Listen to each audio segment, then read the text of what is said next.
Muy buenas y bienvenidos a este primer vídeo sobre el tema 0C del que estamos trabajando ahora mismo, que es sobre el relieve.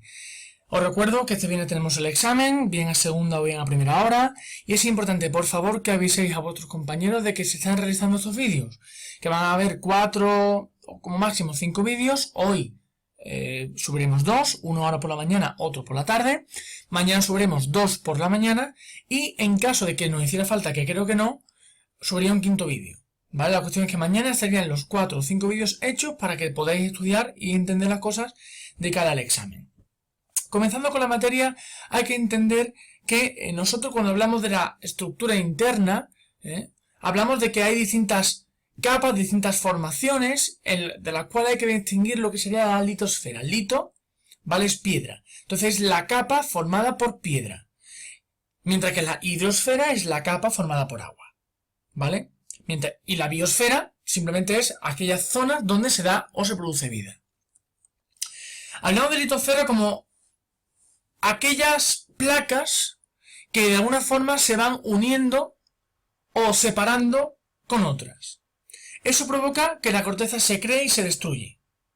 Se crea cuando hay dorsales oceánicas, es decir, una placa y otra se separa porque sale material magmático del interior. Se destruye cuando una placa se introduce dentro de la otra. La que se introduce se va a empezar a derretir, por así decirlo, y la otra que se eleva creará una montaña, ¿vale? Nosotros dentro de la Tierra encontramos distintas capas. Dentro de la corteza terrestre, que está formada por dos partes, la corteza oceánica y la corteza continental. La corteza continental es mucho más gruesa porque es todo el material rocoso que hay. Es decir, si hay una montaña desde la cima, hasta la misma altura de la dorsal oceánica, vamos a encontrar roca. Mientras que en la corteza oceánica no hay roca. Es todo lleno de agua que no es litosfera, es hidrosfera. Con lo cual, la corteza oceánica es mucho menos gruesa, 5, 7, 8 kilómetros, mientras que la zona, de la corteza continental es mucho más gruesa, ¿no? ¿Y qué podemos encontrar en la corteza terrestre? Dentro de esas encima de esas placas, continentes, grandes extensiones de tierras emergidas y que están rodeadas por tierras y mares, o bien islas, que son roturas de esos continentes, o bien nacimientos por origen volcánico de las mismas.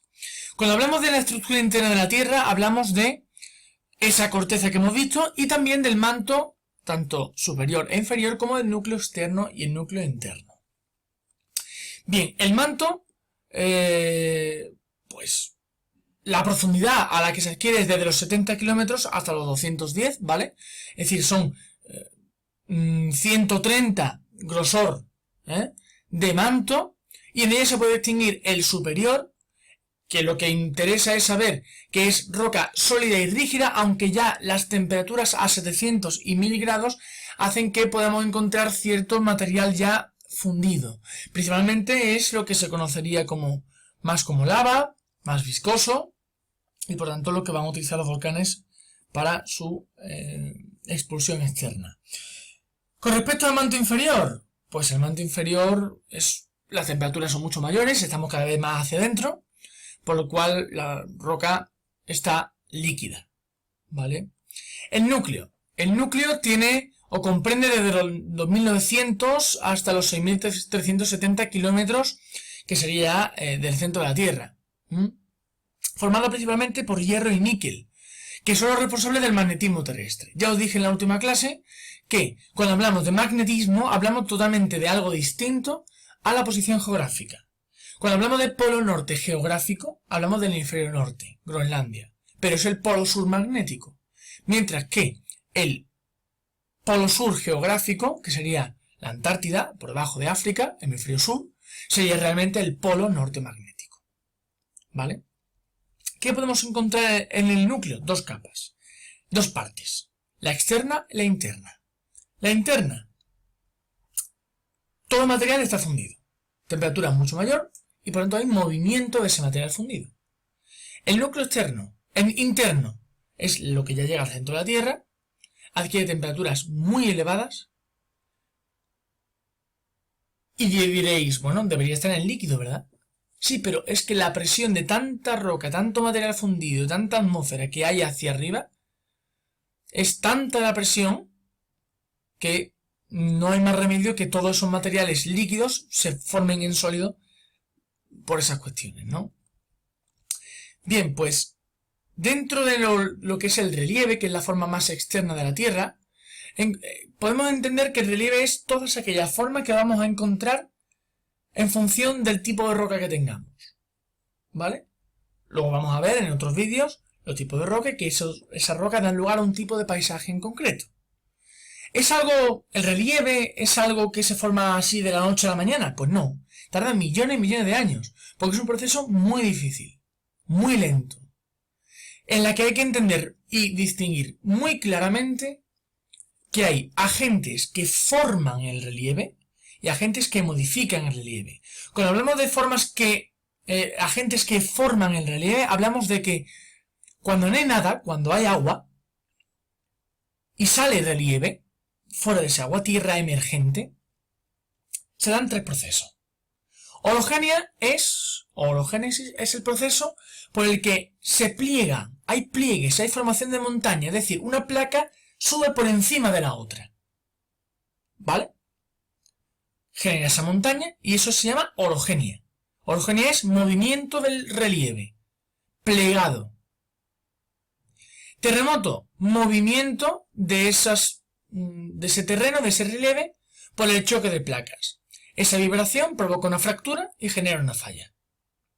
O bien un tipo de relieve muy característico, que es el volcánico, y que cuando un volcán erupciona y genera magma es lo que está dentro, lava es lo que sale del volcán, ¿vale? Hay que distinguir bien ese concepto. Magma, lo que está dentro. Cuando ese magma sale por el cráter, ya se convierte en lava, ¿de acuerdo? Pues los volcanes, cuando sacan lava de su interior y con el frío o bien con el agua se enfrían, van creando cada vez más extensión de terreno. Ahora, una vez que yo tengo el relieve creado, formado, ¿cómo voy con el tiempo a modificarlo? ¿Cómo lo voy perfilando? A través de esos agentes. La atmósfera, la presión. Cuanta más presión, ¿vale? Por ejemplo, lluvia o, pues, es decir, agua que se inserta dentro de las rocas, que al generar esa presión, pues aumenta su tamaño, al igual que ocurre cuando el agua, que es el mejor disolvente, el mejor modificador del relieve, ¿vale? Cuando se enfría, cuando se convierte en hielo, tiende a ocupar más espacio que el líquido, con lo cual eso provoca que el espacio que tenía ya no es el mismo y tenga que ocuparlo. ¿Cómo? Estallando. ¿Qué es lo que pasa cuando metéis una botella de agua o de algo en el congelador? Sobre todo agua. Pues, como lo llené hasta arriba, os podéis encontrar la botella rota, porque necesita expandir ese terreno. El viento es otro factor importantísimo, porque desgasta y transporta los materiales de la roca. ¿De acuerdo? ¿Hasta qué punto? Hasta que, por ejemplo, en Almería tenemos un desierto. ¿Por qué? Porque el polvo en suspensión, ¿vale? Esa arena va a ser transportada, que es muy ligera, va a ser transportada por el viento y depositada en zonas concretas. ¿Por qué no hay más desierto de Almería para arriba, para el norte? Porque se encuentra todo lo que sería el sistema bético, es decir, la Sierra de Cazorla y Sierra Nevada. Y por supuesto, uno de los, junto con el agua, que más transforman ese relieve van a ser los seres vivos. ¿Por qué? Porque nosotros lo hacemos, rompemos las rocas, las raíces, las cosas, y con nuestras actividades lo que hacemos es, pues, por ejemplo, crear un túnel por en medio de una cordillera. Ya te estás cargando el paisaje. Ya no es lo mismo. ¿Vale? Ahora bien, este relieve que se forma y que se modifica con el tiempo, ¿vale? Porque es decir, hay que entender al relieve de la siguiente manera, ¿vale? Ese relieve que se modifica con el tiempo da lugar a una serie de formas en concreta. Tierras emergidas, tierras sumergidas y relieve, es decir, vamos a ir de adentro a la costa y de la costa hacia la profundidad. Fuera del agua encontramos llanuras, que simplemente son extensiones por debajo de 200 metros. Extensiones planas, llanas o con una leve ondulación. ¿De acuerdo? Para llamarlo meseta, tendría que estar a 200 metros por encima. Por ejemplo, imaginaros que este páramo, que está a 300 metros de altura, a 300 metros de altura por encima del nivel del mar, que además es un páramo muy extenso, muy grande, pues si este páramo es muy grande y encima está a más de 200 metros, se llamaría meseta. En caso está a menos de 200 metros, se llamaría llanura. Ocurre igual cuando nosotros queremos hablar de lo que son las montañas. Llamamos que es una montaña a aquella formación de relieve que está por encima de 600 metros. ¿Vale? Distinguiendo montañas antiguas y jóvenes. ¿Cómo podemos diferenciarlo rápidamente? Muy sencillo. Imaginaros una montaña con su nieve y su cosa. ¿Vale? Una montaña. Y ahí el viento, la presión, la lluvia. ¿Vale? Pues el viento, la presión, la lluvia genera que este piquito se vaya perfilando y haciendo más redondo. Por lo tanto, este pico desaparecería. Cuando son montañas antiguas, cuando están formadas por macizos son rocas metamórficas muy duras, con mucha presión durante mucho tiempo. ¿Vale? La primera roca que salió, pues genera, gracias a la modificación por sus agentes, viento, presión, agua, el redondeamiento de ese pico. Si es una montaña joven, tendréis vuestro pico. ¿Vale? Bien. Si tenemos un conjunto de montañas, lo llamaremos sierras o cordilleras. Si por el contrario, es al revés, está por debajo del nivel del mar y son hundimientos de la corteza, lo llamamos depresiones. ¿Vale? ¿Qué relieve vamos a tener en la costa? Vamos a tener playas formadas por arena, piedras, ¿no? Pensar en Málaga, Granada, piedras, Huelva, Cádiz, arena. Cabos que son entrantes de la costa en el mar, es decir, salida de tierra al mar. Golfos, totalmente lo contrario, entrante del mar en la tierra. Y si es de una mayor extensión, no se llama golfo, sino se llama bahía. Las rías, pues simplemente entradas, ¿vale?, del mar, formando ríos o fiordos, salidas de glaciares hacia el mar.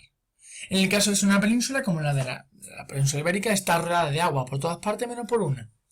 En este caso de España o de la península ibérica, por los Pirineos. A los Pirineos, a esa parte concreta, se le llama que es el Istmo.